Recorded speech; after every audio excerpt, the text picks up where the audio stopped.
and I was like, I knew something was going on, and they called me like, okay, Fernando, in case you see maybe the league post something on Twitter saying you had an accident, but it was going to be like the breaking leg kind of accident. And they said to do what? To ignore that? Nothing. Just so I was warned on. I mean, I have a really good relation with them, and they've taken care of me really good while I was there. So, I mean, just to let me know. Yeah, and like, at what stage did anybody from the club get in touch and talk to you about what had actually happened, that they had reported your death in a car crash or a car accident? Well, I didn't know that exactly, but as soon as I heard from the news, I wrote them, and they got to me straight back and told me what was going on. They apologized and everything, so, I mean... Yeah, and it's serious on their part, but, I mean, I'm finding it a little bit funny, because basically I'm not dead, and no one has actually been harmed here, so... Yes, but it is, I suppose, something that, as we say, risks bringing the club and football into disrepute when something like this it happens. Were your family in Spain, were they hearing anything, Fernando?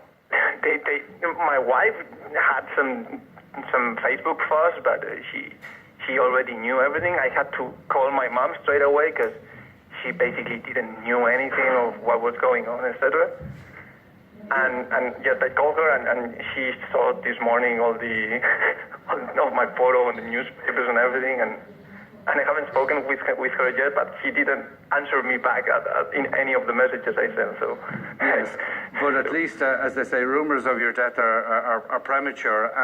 Now, some reports today say that you're back in Spain, but in fact you're not. Tell me where you are today. No, I'm in Galway. I mean, basically what happened to me is I was playing for Ballybrack, and I had to leave Dublin because my workplace, they offered me a relocation to Galway. So I moved from Dublin to Galway, and I'm guessing that's why they used my name, because I wasn't there anymore. And when last did you actually play for Ballybrack?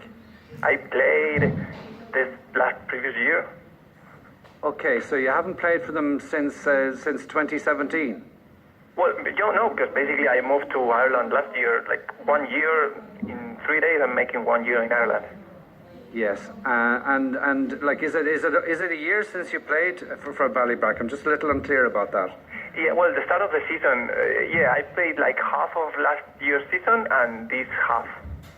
Yeah, so like, when last? How many months since you played? Well, I think I contacted them on January or February, and I've been playing since then, yeah. Because I came to Ireland around December. Last December? Yep. And when did you leave for Galway then, for work reasons? And I left on 31st of September. Okay, well, the end of September anyway. Were you okay initially with hearing that the club were going to say you had a broken leg when in fact you didn't? It was okay, because, I mean, it's a broken leg, and basically, I mean, I didn't care. I mean, I'm not there anymore, and if I'm not getting in any kind of trouble, why should I care? I mean, yeah. It's okay. I mean, it's like whatever, like these little lies anyone tells once in a while. So. Yes, and what was it like to be in the club? I mean, did you enjoy? You must be fairly good if you're playing senior football at league level. Well, I wasn't one of the best guys. I mean, I was like the lower tier kind of guy, but I was really good. I mean, there was like a really good vibe, and the coaching team was exceptional. They have a bus, and they drove us to the matches, and it was it was a great experience. One of the best things, because I just moved there, so I didn't have much of a relationship with anyone there back in Dublin. So I enjoyed playing with them, and I missed really few training sessions. So. Yes, and what's extraordinary about this is that it's a story that it just grew and grew. I mean, for instance, I suppose it was an occasion of great sadness to hear that a player, they wouldn't have necessarily known you personally, but in the league, had died in such tragic circumstances. I mean, like, minute silences were held at a number of matches in your memory. What did you think of that? Yeah, well, it's a bit sad, because like you never get a 20-ish man dying in a car accident with his whole life in front. But I mean, I I don't know how I feel about that. Because I mean, it's funny for me because I've been watching my own death, right? Because then I went up to Twitter and I've seen all these hashtags, taking a big siesta in the sky, Rip Fernando, all these like people doing memes out of me. Like I've had the fun of this story, I think. Yes, and I mean, there were, again, heartfelt expressions of sympathy. Ballymun United FC, I'm just looking here in the Mirror, which had that story, or headline, Ballybrack from the dead. Deepest condolences to all at Ballybrack FC on the loss of their player, Fernando Nuno Fuente, who was killed in a traffic accident on his way home from training on Thursday night. All at Ballymun United express our deepest sympathies. May he rest in peace. And even I think the Leinster League, they also did an obituary in the newspaper. They paid for like a... Yeah, it was in the Herald or something like that. Yeah. And I suppose it's nice to think that there is such concern, but there's something, I suppose, sordid about that it would be done in this way to have a match postponed. I mean, like, do you know, are they afraid of playing Arklow?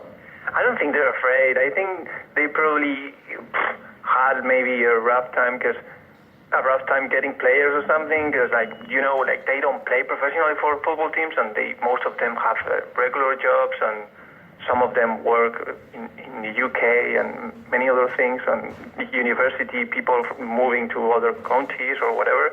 So I think that was the issue. I think that was nothing major. Yeah, and we've contacted Ballybrack Football Club this morning, but haven't got a response. But they did issue an apology for what they called a gross error of judgment and a grave and unacceptable mistake. They also say it was out of character and made by a person who has been experiencing severe personal difficulties, unbeknownst to any other members of the club. Did they give you any kind of background explanation? I don't want to intrude on anybody's privacy now, but did you get an explanation from them last evening? Yeah, I spoke with them, and I'm sure it was like one-man decision, because basically they're a group of guys, and I don't think they would all agree on this kind of excuse. Yes, so. But they say that the Leinster Senior League has a new statement this morning. They say the Leinster Senior League will not be making any further public statements on this matter, as the focus is now on assisting the individuals involved. It says the league is offering support to the individuals, that's plural, who made the error. So it would appear that there was more than one person. Well, I'm not aware of that. I wasn't even contacted by the league, so I don't know how they know if I'm alive or dead. So. Yes. So have you linked up with a club there in Galway? Are you playing football in Galway now? No, I was gonna start looking, like, cause I'm now going back to Spain for the holidays with my family. So I was gonna start to look at football clubs as soon as I got back. Yeah, well, everybody will know who you are anyway. You'll be a marked man, so to speak. And how long have you been in Ireland altogether? I've been 1 year. Like, I'm making 1 year in 1 week. I see. And do you see your future being here? Are you going to bring your wife over to live here? Yeah, I know. My wife's actually here living with me. I mean, she's currently now in Spain, but she's living with me. I mean, I had a really rough time in Spain with the companies, like the IT industry in Spain. It's a little bit clunky, and like businessmen, they don't do things the correct way. That's what I think of it. And I got like a really good job offer from Glowfox here, a company in Ireland. And I just sold my car, sold my house, sold my motorbike, and moved. Okay, well look, it sounds like you're well settled here, and there's no question of going back to Spain too soon, other than for a holiday and to see your family. Fernando, thank you so much indeed for talking to us. It's great to know that you're in such good form, and looking forward to Christmas with your family and then coming back here to work in IT. That's Fernando Lafuente Saiz. We're talking broadband after the break.